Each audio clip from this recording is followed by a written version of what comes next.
بیوی اگر ناراض رہتی ہو تو شوہر کیا کرے؟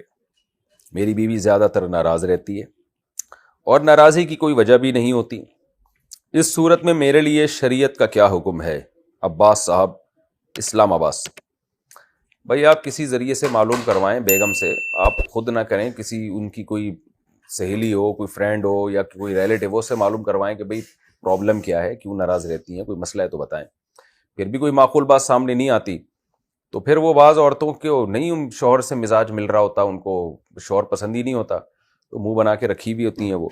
تو ایسی صورت میں یا تو گزارا چلائیں کہ بھئی اسی طرح گزارا کرنا ہے زندگی بھر، یا یہ کہ میاں بیوی بیٹھ کے بات چیت کر لیں کہ بھئی اگر نہیں سمجھ میں آ رہا، آپ ناراض رہتی ہو تو ہم دونوں آپس کی انڈرسٹینڈنگ سے علیحدگی اختیار کر لیتے ہیں. آپ کہیں ایسی جگہ کر لینا عدت کے بعد جو جس سے آپ خوش رہا کریں، اور میں بھی ایسی جگہ کر لوں گا جو مجھ سے خوش رہا کرے گی، بشرطے کہ اس میں کوئی بڑا فساد نہ ہو. بعض دفعہ بچے ہو چکے ہوتے ہیں تو پھر علیحدگی میں بڑے نقصانات کا خطرہ ہوتا ہے.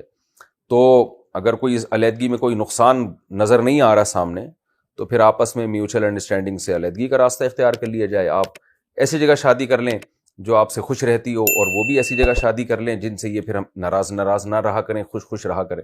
اور اگر یہ مشکل ہے آپ کے لیے یا اس میں نقصان کا خطرہ ہے، جو کہ عام طور پر ہوتا ہے، اس لیے ڈیورس کا مشورہ نہیں دیا جاتا کہ اس میں نقصانات فائدوں سے زیادہ ہیں، تو پھر ایسی کنڈیشن میں بھائی برداشت ہی کریں. اور کیا ہے، پھر آپ کے پاس اللہ نے ایک اور شادی کا آپشن دیا ہے، آپ ایک اور شادی کر لیں، اس کو الگ گھر دے دیں.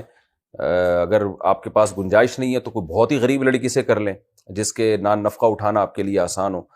تو اس سے امید ہے کہ یہ جو ناراض رہ رہی ہیں یہ ایک ہی دفعہ میں طبیعت سے ناراض ہو کے پھر خوش ہو جائیں گی انشاءاللہ.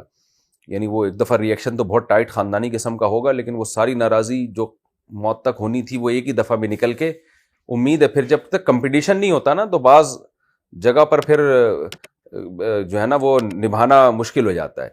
جب آپ کی زندگی میں میں یہ پوری تقریر اس صورت میں کر رہا ہوں کہ فرض کر رہا ہوں کہ آپ صحیح کہہ رہے ہیں، باقی حقیقت کیا ہے یہ تو کوئی آپ کی بیگم سے جا کے پوچھے تو وہ بتائیں گے نا کہ میں کہاں ناراض رہتی ہوں، ناراض تو یہ رہتے ہیں. تو میں اس بحث میں نہیں جا رہا کہ آپ سچ کہہ رہے ہیں یا غلط کہہ رہے ہیں، یہ بحث میں نہیں جا رہا. میں تو کہہ رہا ہوں جو آپ نے لکھا ہے فرض کر رہا ہوں کہ یہ واقعی صحیح لکھا ہے، تو اس فرضی بات پر میں جواب دے رہا ہوں. تو حقیقت کیا ہے یہ آپ جانیں، آپ کی بیگم جانے اور اللہ جانے. تو اگر کسی بھی میاں کی بیگم اس طرح کی رہتی ہے نا جو بلا وجہ ناراض رہتی ہے، تو تجربہ یہ ہے کہ جب میاں ایک اور شادی کر لیتا ہے تو وہ پھر بلا وجہ کم از کم ناراض نہیں ہوتی. کمپٹیشن ہوتا ہے، اس کو پتا ہے کہ بھائی اس کے پاس دوسرا آپشن بھی ہے، میں اگر تمیز سے نہیں رہوں گی تو وہ ادھر چلا جائے گا. تو مردوں کی طرف سے بھی غلطی ہوتی ہے اور خواتین کی طرف سے بھی غلطی ہوتی ہے. تو اس میں یہ بھی آپ کے پاس ایک آپشن ہے، یہ بھی اختیار کر سکتے ہیں. ورنہ یہ بھی نہیں ہو سکتا تو پھر صبر کریں. دنیا میں سارے مزے کبھی بھی انسان کو حاصل نہیں ہوتے. نبی صلی اللہ علیہ وسلم نے فرمایا کہ اللہ نے عورت کو پسلی سے پیدا کیا ہے، اگر تم مکمل سیدھا کرنے کی کوشش کرو گے نا تو طلاق تک نوبت پہنچے گی. تو گھر بسانے کے لیے کچھ برداشت کرنا پڑتا ہے.